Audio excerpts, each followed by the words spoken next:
everybody, it's Mark at the Hall of Flame Museum of Firefighting, and it's story time. Today's story is Here Comes the Fireman. Here Comes the Fireman. Illustrations by Richard Osborne. Here comes the fireman.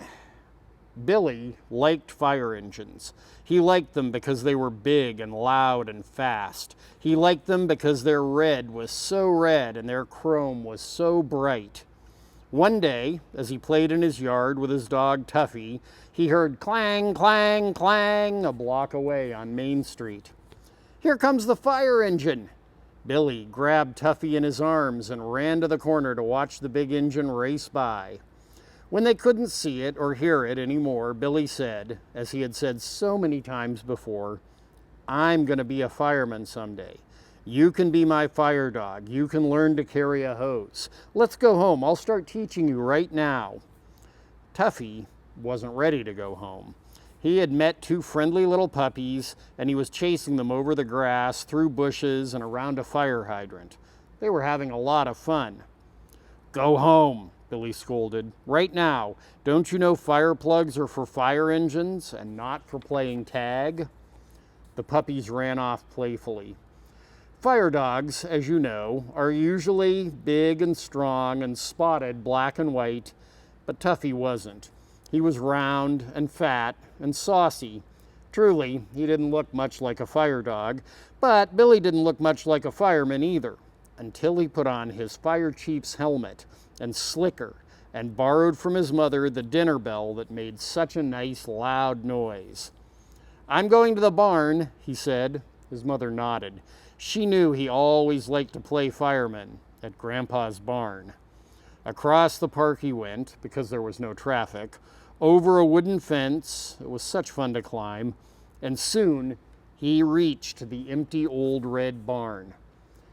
Billy had an agreement with his grandfather about the red barn. "You can save the barn from as many make-believe fires as you like," his grandpa said. "Just remember two things. First, always play outside the barn. Don't go inside. Second, if you ever see a real fire there or anywhere, come running to tell someone just as fast as you can." "I'll tell Tommy," Billy said. No, tell a grown-up," Grandpa said. "Tommy is good at make-believe fires, but real fires need real fire engines to put them out." Tommy lived near Grandpa's barn. He was Billy's good friend. They played together many times. When Billy or Tommy saw a make-believe fire near the barn, they would rush into a shed nearby, drag out the hose, and put the fire out. Sometimes they wondered, what if the fire was inside the barn? "We mustn't go in," they reminded each other. Even though they wanted to go inside, they never did. Until one day, the door was open. A tiny, tiny crack. They didn't know who went in first, but somebody did, and somebody followed.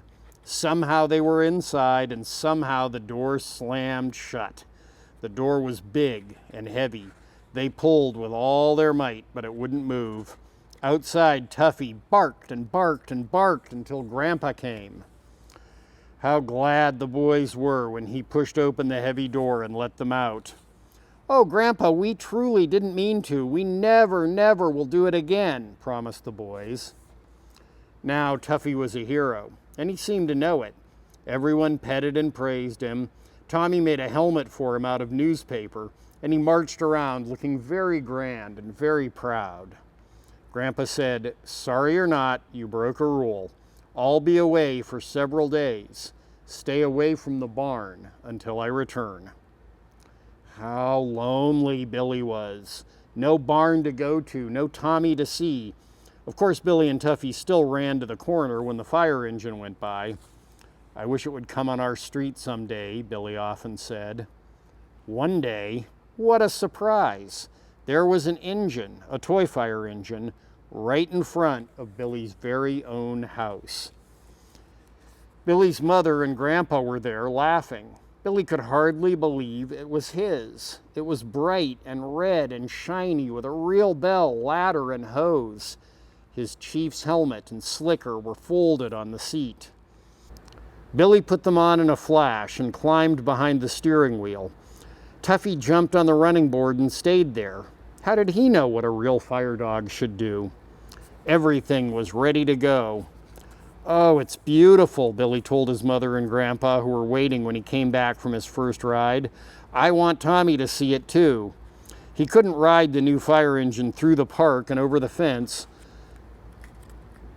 so they telephoned Tommy, and he came right away. Tuffy followed the boys wherever they went, carrying the fire chief's hat in his mouth. He was so funny that the boys laughed, and Mother came out of the kitchen to see just what was going on. "Maybe he wants to wear the hat," said Billy. "You know he chewed up the one we made for him." Tommy always spotted a make-believe fire before Billy did.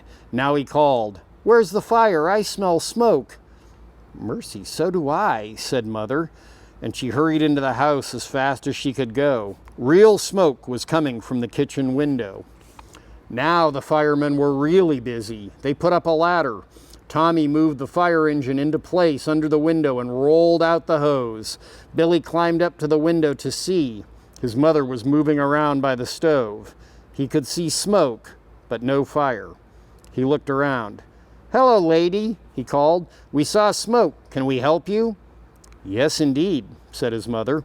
"I just burned one batch of cookies, and you come in time to remind me that another batch is ready to come out."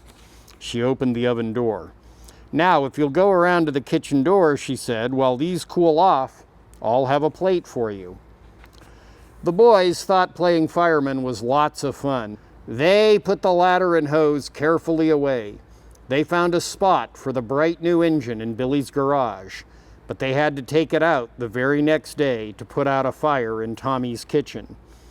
It was a long way around the park for the little fire engine, but they got to Tommy's house just in time. When the make-believe fire was out, Tommy's mother had a treat for the fireman and for the funny little fire dog who stood up on his hind legs and begged. "This is fun," laughed Billy, "but we'll always remember what Grandpa said. It takes real fire engines to put real fires out." So that's our story for today.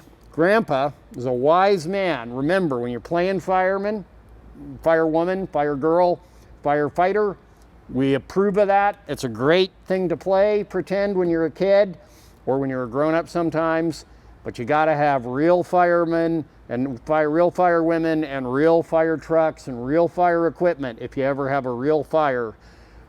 The rest of us need to stay away from those real fires. Just get away from them and stay away from them and get the firefighters there as fast as you can. Do you agree, firefighter dog? He says he does. All right, I'm Mark at the Hall of Flame Museum. Stop back by soon for another story time. Bye-bye.